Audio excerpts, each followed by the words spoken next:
Next topic is regarding the difference, right? That is the difference between master page and user control. Again, I repeat, next topic is regarding the difference between the master page and user controls. Okay हमने already user control and web page के बीच में difference देखा था, right?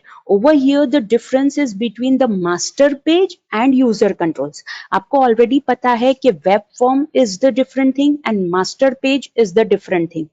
तो हमने जो पहले डिफरेंस देखा था that was web form, that is web page and user control. और यहाँ पे हम जो डिफरेंस देखेंगे that is master page and user control. Okay, alright.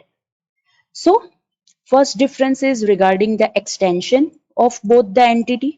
अगर हम मास्टर पेज की बात करें then the extension is .master and अगर हम यूजर कंट्रोल की बात करें then the extension is .ascx, right? So that is the first difference. Second difference is regarding the directive कि जो हमें वो particular entity में मिलेंगे, राइट? अगर हम मास्टर पेज की बात करें तो मास्टर पेज के सोर्स व्यू में जाके हम देखेंगे then the first statement will starts with @master because it is a master page और हमें @master डायरेक्टिव हमें मास्टर पेज के ऊपर मिलेगा. But if we talk about user control, right, और यूजर कंट्रोल के सोर्स व्यू में जाके हम देखेंगे then the first statement will starts with the directive that is @control. Again I repeat, user control के ऊपर हमें जो डायरेक्टिव मिलेगा that is @control. Okay, third difference is regarding nesting. Again I repeat, third difference is regarding nesting. हम master pages को nest कर सकते हैं, मतलब एक मास्टर पेज के ऊपर से हम दूसरा मास्टर पेज क्रिएट कर सकते हैं, but that is not possible with user control.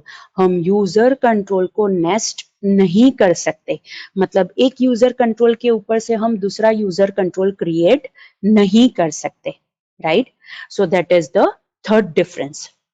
Next, अगर हम वेब फॉर्म के साथ उसके रिलेशनशिप की बात करें, again I repeat, web form that is web page के साथ दोनों एंटिटीज के रिलेशनशिप की बात करें then we have to inherit master page on the web page.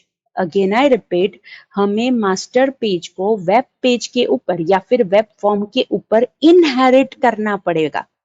Again, I repeat, I am using the term over here that is inherit, right? मतलब हम जो मास्टर पेज के ऊपर से कंटेंट पेजेस क्रिएट करते हैं वहां पे हम इनहेरिटेंस की प्रोसीजर फॉलो करते हैं, राइट? लेकिन if we talk about user control then we have to register the control on the web page. अगर हम वो पर्टिकुलर वेब पेज के ऊपर वो यूजर कंट्रोल को यूज करना चाहते हैं. अगेन आई रिपीट, अगर हम यूजर कंट्रोल की बात करें तो हमें यूजर कंट्रोल को @register डायरेक्टिव का यूज करके वेब पेज के ऊपर रजिस्टर करना पड़ेगा, जो ऑलरेडी हमने एग्जांपल के अंदर देखा है, right?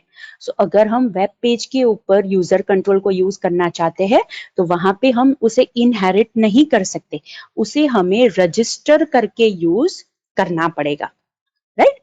Okay, now next difference is regarding कि हम ये दोनों एंटिटीज कैसे यूज करेंगे, right? So master page is used as a template for web pages. हम मास्टर पेजेस के ऊपर क्या करते हैं, हम वेब पेजेस के रिलेटेड लेआउट वहां पे डिजाइन करते हैं, हम वेब पेजेस के रिगार्डिंग वहां पे पूरा स्ट्रक्चर डिजाइन करते हैं and that is treated as a template, right? Means हम ऐसा कह सकते हैं कि master pages is use as a template for web pages. लेकिन अगर हम यूजर कंट्रोल की बात करें then we can say user controls are used as other web server controls to do some task, right? अगर हम कोई टास्क परफॉर्म करना चाहते हैं तो जैसे हम दूसरे वेब सर्वर कंट्रोल्स का यूज करते हैं वैसे ही हम यूजर कंट्रोल का यूज कर सकते हैं, राइट? इनपुट लेना चाहते हैं या फिर हम यूजर को कोई इंफॉर्मेशन डिस्प्ले करना चाहते हैं या फिर हम डेटाबेस में से कोई रिकॉर्ड्स को रिट्राइव करके यूजर को डिस्प्ले करना चाहते हैं, राइट? सो कोई टास्क परफॉर्म करना है तो वहां पे हम जैसे दूसरे वेब सर्वर कंट्रोल्स यूज करते हैं वैसे ही हम यूजर कंट्रोल्स का यूज कर सकते हैं, right? Okay, And the last difference between the master page and user control is regarding the things that those particular entities can contain, right? So अगर हम master page की बात करें, then master page will always contains content placeholder control. Again I repeat, master page के ऊपर आपको हमेशा एक कंट्रोल तो मिलेगा ही, and that is content placeholder control. आपको ये पता है स्टूडेंट्स कि जब भी आप मास्टर पेज आपकी वेबसाइट के अंदर ऐड करते हो तो वहां पे by default content placeholder control आ ही जाता है, राइट? तो डिपेंडिंग ऑन द रिक्वायरमेंट हम उसे पहले डिलीट करते हैं एंड जहां पे उसकी जरूरत है वहां पे प्लेस करते हैं. लेकिन मास्टर पेज के ऊपर ये कंटेंट प्लेस होल्डर कंट्रोल तो हमें प्लेस करना ही पड़ेगा. But if we talk about user control, तो user control can contains other web server control, but content placeholder control cannot be placed on user control.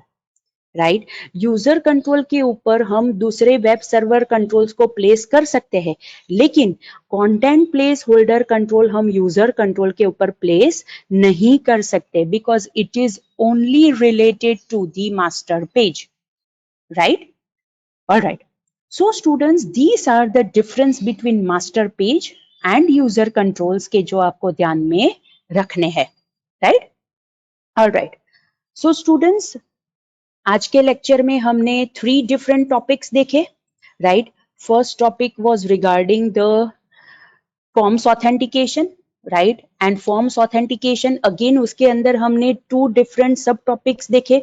First was the aspects regarding implementing the security, and second sub topic was the implementation of forms authentication, right? After that we have seen MSG box, right? मतलब message box हम कैसे कैसे कौन से base से use कर सकते हैं या फिर कौन सी फंक्शनैलिटीज इंप्लीमेंट करने के लिए यूज कर सकते हैं. And by the end we have seen the difference between master page and user controls, right? Alright, so ये पर्टिकुलर 3 टॉपिक्स में अगर आपको कोई डिफिकल्टी है, कोई डाउट है तो आप मुझे पूछ सकते हो. And after that we will end our lecture.